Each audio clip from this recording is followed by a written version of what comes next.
ठाणे शहरातील वाहतूक पोलीस 24 तास रस्त्यावर उभं राहून नागरिकांच्या सुरक्षेचं काम करत असतात.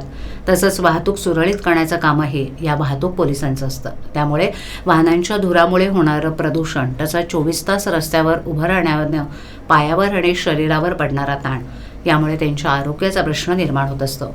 यावेळेला त्यांना त्यांच्या आरोग्याकडे लक्ष देण्यास वेळ नसतो. हीच बाब लक्षात घेऊन ॲक्युवेदा या संस्थेनं वाहतूक पोलिसांच्या आरोग्याचा प्रश्न निकाली काढण्यासाठी पुढाकार घेतला असून ठाण्याच्या 3 हात नाका येथील वाहतूक पोलीस उपायुक्त कार्यालयाच्या हॉलमध्ये ॲक्युवेदा संस्थेचे डॉक्टरांनी वाहतूक पोलिसांना भेडसावणाऱ्या आजारांबाबत मार्गदर्शन केलं. तसंच प्रदूषणामुळे होणाऱ्या विविध आजारांमुळे तसंच सतत उभं राहण्यानं पायावर पडणाऱ्या ताण यावर उपचार पद्धती कशा रीतीनं करता येतात याचं प्रात्यक्षिक दाखवण्यात आली. या प्रात्यक्षिकेमध्ये योगा, ॲक्युपंक्चर, प्राणायाम, सकस आहार, शंखसाधना इत्यादी उपचार पद्धतींचा समावेश होता.